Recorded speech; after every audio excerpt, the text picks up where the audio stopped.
टिप्पणी राइटिङको बारेमा केही कुरा सिक्न गइरहेका छौँ।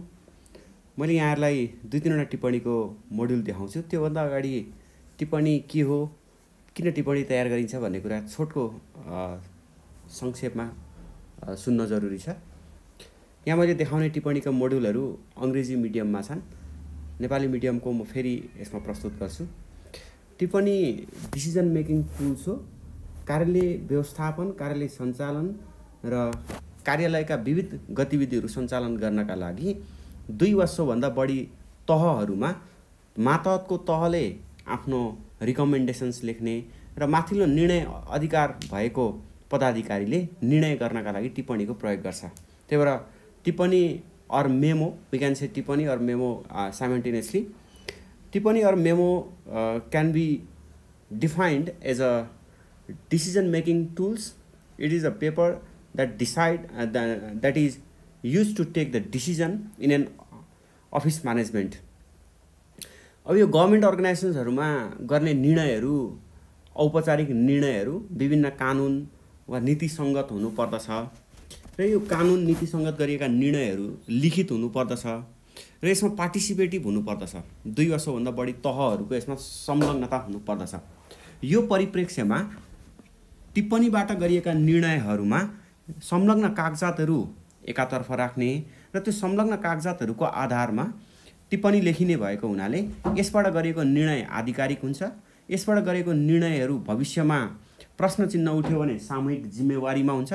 यो ग्रुप पार्टिसिपेसन अथवा यसको रेस्पोन्सिबिलिटी पनि पार्टिसिपेटिभ हुन्छ र डिसिजन मेकिङको बडी चाहिँ माथिल्लो तहको हुन्छ। जस्तो कि उदाहरणका लागि सीईओ को मातहतमा डेपुटी सीईओ भयो, डेपुटी सीईओ को मातहतमा असिस्टेन्ट सीईओ, असिस्टेन्ट सीईओ को मातहतमा डिपार्टमेन्ट हेड, डिपार्टमेन्ट हेड को मातहतमा चीफ म्यानेजर, चीफ म्यानेजर को मातहतमा असिस्टेन्ट सिनियर म्यानेजर है।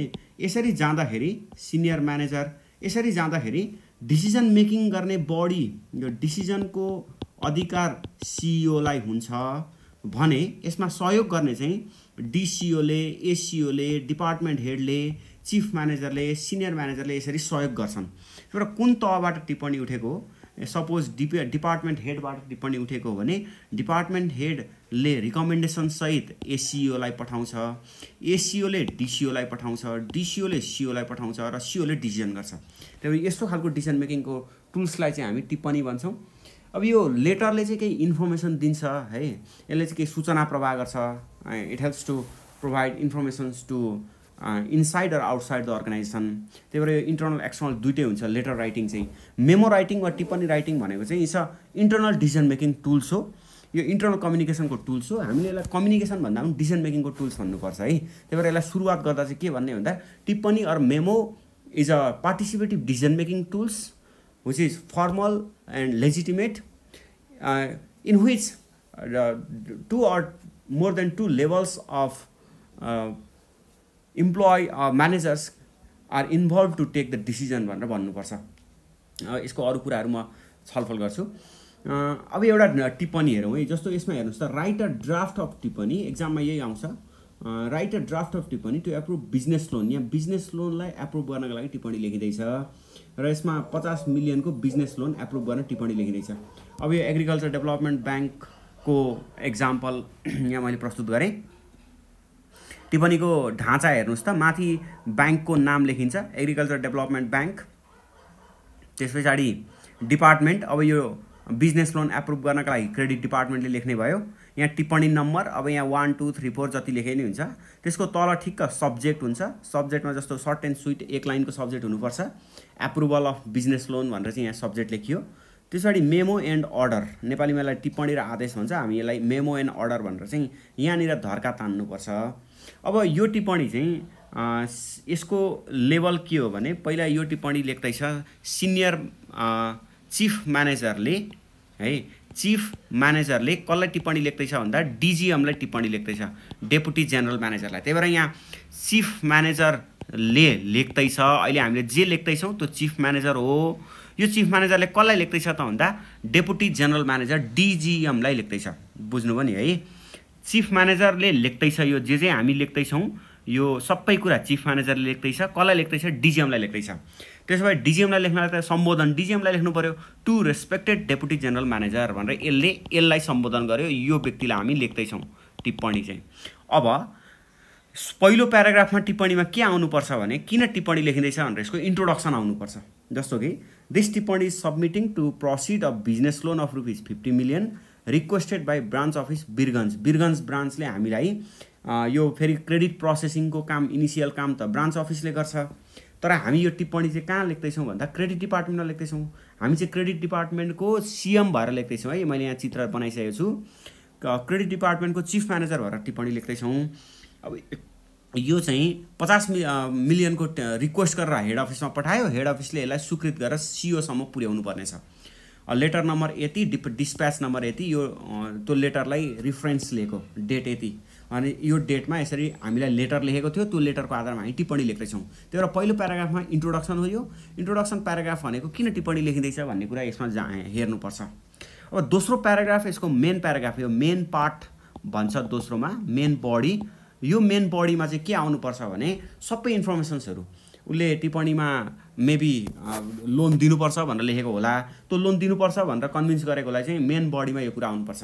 आफ्टर एनालाइजिङ डकुमेन्टेसन है, त्यो शाखाले पठाएको डकुमेन्ट, बिरगन्ज शाखाले पठाएको डकुमेन्टेसन एनालाइसिस गरिसकेपछि चाहिँ के भन्ने हो भन्दा क्लाइन्ट श्री अग्रवाल ब्रदर्स है enclose with above mention letter of branch office Birgunj, proposed client Agrawal brother has sound financial condition. एउटा उसको लागि लोन दिनुपर्ने आधार के भन्दा साउन्ड फाइनेन्सियल कन्डिसन छ, गुड वर्दिनेस छ है। अब branch has proceed all the necessary steps, ब्रान्चले पनि सबै स्टेपहरू पालना गरेको छ। क्रेडिट म्यानुअल, हाम्रो ब्याङ्कको क्रेडिट म्यानुअल अनुसारको प्रोभिजन पनि पालना गरेको छ। Our bank is benefited from approval of यो एप्रुभल, बिजनेस लोन एप्रुभ गर्यो भने ब्याङ्कलाई फाइदा हुन्छ भनेर लेखियो। फाइनेन्सियल स्टेटमेन्ट एनालिसिस गर्दाखेरि यो प्रपोज्ड क्लाइन्टको साउन्ड फाइनेन्सियल कन्डिसन छ भन्ने कुरा पनि थाहा भयो। त्यही भएर तलको डिसिजन, प्रपोज डिसिजन चाहिँ ठिक छ भनेर यहाँसम्म यसले लेख्यो। यो लेख्ने को हो भन्दा चिफ म्यानेजरले लेखेको, कसलाई भन्दा डिजिएमलाई लेख्दैछ यसले। डिजिएमलाई, चिफ म्यानेजरले डिजिएमलाई भनेको यो सबै कुरा। अब यसको तल प्रपोज डिसिजन भनेर अन्डरलाइन गरेर as per request made by branch business loan of 50 million will be approved by head office, अथवा यसमा हेड अफिसको ठाउँमा चाहिँ हामी सिइओ भनेर भन्न सक्छौँ। अब यो सिग्नेचर कसले गर्छ यहाँ भन्दा सिग्नेचरको गर्ने काम भनेको डिजिएमले हो। नेम अन डिपार्टमेन्ट चिफ अथवा यो उसमा यसमा चाहिँ सिएम हामी चिफ म्यानेजर भन्न सक्छौँ वा डिपार्टमेन्ट चिफ भनेर पनि भन्न सक्छौँ। त्यस पछाडि डिजिएमले अब सिइओलाई लेखेको, यो हाम्रो यसमा चाहिँ हायरार्की कस्तो छ भने यो टिप्पणीमा सिइओ को तल डिजिएम अनि यसको तल डिपार्टमेन्ट चिफ, यसरी यो डिपार्टमेन्ट चिफले डिजिएमलाई, डिजिएमले सिइओलाई लेखेको टिप्पणी हो यो चाहिँ। डिपार्टमेन्ट चिफले डिजिएमलाई, डिजिएमले सिइओलाई। अब यसमा धेरै लेख्नु पर्दैन, यो यसरी डिपार्टमेन्ट चिफले सबमिट गरेको टिप्पणी सदरका यो एप्रुभ गर्न पेश गरेको छु भन्ने, अनि यहाँ चाहिँ एप्रुभ भयो, सिइओले एप्रुभ गर्यो। त्यही भएर पहिला यो टिप्पणीमा चाहिँ हेर्नुहोस् है, यहाँ ब्याङ्कको आफ्नो हायरार्कीहरू फरक फरक हुन्छ। मैले अघि सुरुमा देखाएको हायरार्की, यो अहिलेको हायरार्की, यसमा 3 तहको छ। डिपार्टमेन्ट चिफले डिजिएमलाई टिप्पणी पठायो, डिजिएमले सिइओलाई पठायो अनि सिइओले एप्रुभ गर्यो। यो एप्रुभ चाहिँ यहाँ गरेको छ है, यसरी हामी टिप्पणी लेख्छौँ। यो दोस्रो हेर्नुहोस् त, यो write a draft of memo to governor, अब यो राष्ट्र ब्याङ्कको लागि हो, to governor to procure solar system in Janakpur branch भनेर जनकपुर ब्रान्चमा सोलर सिस्टम किन्नका लागि यो टिप्पणी लेखेको। टिप्पणीको माथि नेपाल राष्ट्र ब्याङ्क, जेनरल सर्भिस डिपार्टमेन्ट, यो जिएसडीले गर्छ यो procurement, procurement approval of solar system, memo and order. त्यस पछाडि यो टिप्पणीमा चाहिँ यो प्रोक्योरमेन्ट सेक्सनको यसमा कसको संलग्नता छ भन्दा सबभन्दा माथि गभर्नर हुन्छ, गभर्नर भन्दा तल डेपुटी गभर्नर भयो, डेपुटी गभर्नर भन्दा तल एक्जिक्युटिभ डाइरेक्टर, एक्जिक्युटिभ डाइरेक्टर भन्दा तल डाइरेक्टर। त्यही भएर यो टिप्पणीमा के छ भन्दा डाइरेक्टरले एक्जिक्युटिभ डाइरेक्टरलाई, एक्जिक्युटिभ डाइरेक्टरले डेपुटी डाइरेक्टरलाई, डेपुटी डाइरेक्टरले गभर्नरलाई लेखेको टिप्पणी हो यो। त्यही भएर सुरुमा डाइरेक्टरले एक्जिक्युटिभ डाइरेक्टरलाई लेख्यो, त्यही भएर रेस्पेक्टेड एक्जिक्युटिभ डाइरेक्टर। अब यहाँ पहिलोमा इन्ट्रोडक्सन लेख्छ है, with reference to above subject letter receive from Janakpur office on यति, लेटर नम्बर यति, डिस्प्याच नम्बर यति, to procure solar system in fiscal year भनेर पहिलो प्याराग्राफमा त्यसको इन्ट्रोडक्सन लेख्छ। दोस्रो प्याराग्राफ, तेस्रो प्याराग्राफमा चाहिँ किन टिप्पणी यो गर्नु ठिक छ भनेर चाहिँ दोस्रो तेस्रो प्याराग्राफमा आउँछ भने अन्तिममा चाहिँ प्रपोज डिसिजन भनेर यो के डिसिजन गर्ने हो त्यो यहाँ लेखिन्छ। अनि यहाँ नेमलाई ब्राकेटभित्र डाइरेक्टर, यसरी हामी टिप्पणीको सुरुमा पहिलो उठाउनेले यसो गर्छ। अब डाइरेक्टरबाट एक्जिक्युटिभ डाइरेक्टरमा गइसकेपछि यो एक्जिक्युटिभ डाइरेक्टरले डेपुटी गभर्नरलाई टिप्पणी लेख्दैछ। त्यही भएर respected deputy governor, with reference to above subject our department has done departmental analysis and come to conclude solar system is essential and approval to Janakpur office भनेर यसरी सोलर सिस्टम दिन ठिक छ भनेर एप्रुभ गर्यो। त्यस पछाडि डेपुटी गभर्नरले फेरि गभर्नरलाई लेख्यो, respected governor, subject mention by general service department है, यो डिसिजन ऱ्यासनल छ, त्यही भएर यो निर्णयका लागि पठाएको छु भनेर गभर्नरलाई लेख्यो। यहाँ आएर गभर्नरले एप्रुभ गर्यो है, यो गभर्नरले चाहिँ एप्रुभड भनेर यहाँ लेखेको छ।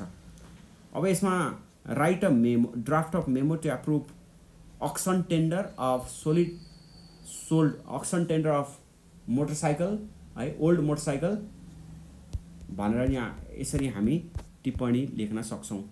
टिप्पणीमा बुझ्नुपर्ने कुरा के छ भने यो एउटा डिसिजन मेकिङ टुल्स हो। कस्तो भन्दा पार्टिसिपेटिभ डिसिजन मेकिङ टुल्स हो एक नम्बरमा। दोस्रो यो मल्टिलेयर हुन्छ है, मल्टिलेयरमा हुन्छ, तलदेखि माथिसम्म यसरी हायरार्कीमा जान्छ। त्यही भएर तल्लो तहले माथिल्लोलाई, माथिल्लोले माथिल्लो, अनि यहाँ चाहिँ डिसिजन हुन्छ। तेस्रो यो इन्टरनल हुन्छ, इन्टरनल टुल्स, कम्युनिकेसनको टुल्स पनि भन्न सक्छौँ। यद्यपि यो कम्युनिकेसन भन्दा पनि डिसिजन मेकिङको टुल्स हो। यो एक अर्गनाइजेसनले अर्को अर्गनाइजेसनले टिप्पणी लेख्दैन। टिप्पणीको रेस्पोन्सिबिलिटी